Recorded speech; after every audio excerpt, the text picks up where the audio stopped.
Welcome to my home in Cairngorms National Park, the largest park of its kind in the UK. Let's see what's in it for us.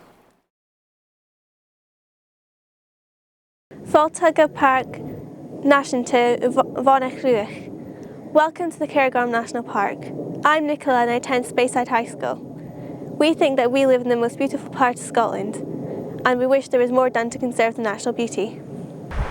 The rich and famous, the not quite so rich and famous, all like to come to the Cairngorms National Park to hunt and fish. This brings lots of money into our local economy. Everything you think of to do with Scotland can be found in the Cairngorms National Park, like shortbread to haggis, distilleries, tartan, pipe bands, deers, old deers, capers and castles. But there's another side to living here. More people want to move up here and there's pressure on the markets.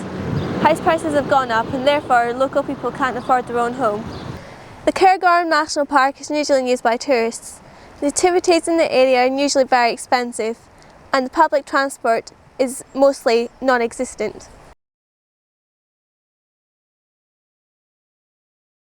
Cairngorms is a small market town nestled in the foothills of the Cairngorms National Park. It was established as a borough in 1459, but the town dates back even earlier. There is ample evidence of stone, bronze and Iron Age people making their homes in these hills. They leave relics such as the standing stone, which is found up the hill.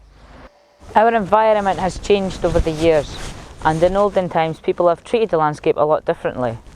Behind me is the remains of the Caledonian forest. A long time ago people said that a squirrel could jump from tree to tree from the most southerly point in England to the most northerly point in Scotland. This area is now protected as a Site of Special Scientific Interest, an SSSI. These ancient Scots pine trees are surrounded by a deer-proof fence. It is hoped that these trees can naturally regenerate and provide a habitat for Scottish wildlife. The Cairngorms is home to a wide variety of animals, ranging from rare ones such as golden eagles, pine martens and capercaillie, to more commonly found animals such as deer, squirrels and haggis. Did you know that Brechin is a cathedral city? One of the smallest cities in Scotland. Although we don't live in the Cairngorms National Park, it is a valuable resource for outdoor activities of all kinds. One of the ways in which young people of Brechin access the park is through participating in the Duke of Edinburgh award scheme. So you're looking forward to this? Yeah. Of course, yeah. Do you know it's going to rain? Yeah. Yes. Come across some deer, some ants. Slugs, deer and tons of birds. There's a lot of sheep. Just heaps of different types of birds as well. Some oyster catchers, I think I saw a buzzard. We saw loads of slugs, horrible. And we saw some, what was it called again? Yeah, we saw a frog. It's the best landscape ever.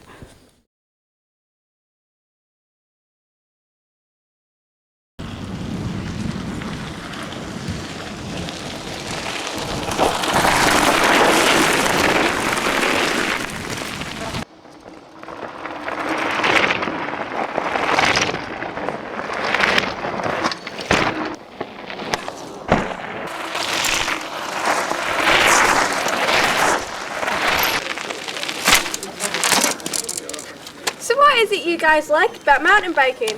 I think it's the adrenaline rush. What would make it better though? A shuttle from Aviemore that could take bikes over to here, so people could have a chance to go out and ride. Where is that bus? There's plenty of things to do here, it's just awful difficult to get there. Sometimes I think bus drivers can't see me. I can get across the park in a flash, whereas it takes you guys 5.5 hours to cross it in a bus. Hi, I'm Laura. I'm Megan. I'm Andrew. I'm Lindsay. And I'm Jodie. And we all live and work in the Cairngorms National Park and we're going to show you how we contribute to the areas that we live in. This is my workplace. I'm a waitress. I serve breakfast, lunches and dinners, and when I'm 18 I get to work in the pub. I work for about 12 hours a week. In the summer it's more like 25. Lots of tourists come here and so do all the locals. We have people from all over the world who work here, so I get to work with and understand other cultures. It's good fun, and it gives me something to do. How important do you think young people are to your business? They are vital. We currently employ 5 from Grantown Grammar, and without them we couldn't run the business. Usually we get people coming when they're about 15, and then hopefully they stay with us, and that gives good continuity and means that once we've trained them up and everyone knows what they're doing, and then sometimes when they leave school they come back during holidays, and I would imagine they're vital for the economy. Without young people, a lot of businesses wouldn't survive.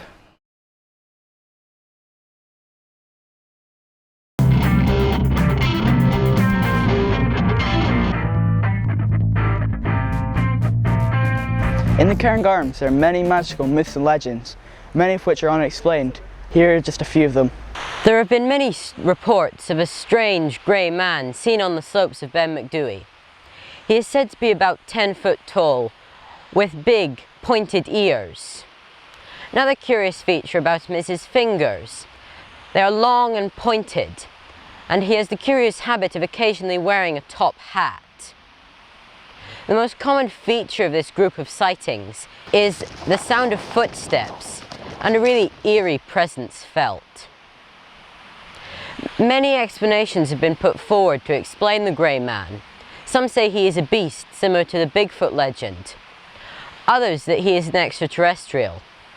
One interesting story is that the grey man is in fact an alien, and that Ben Macdui is an interface between two worlds, a gate which this thing visits our world.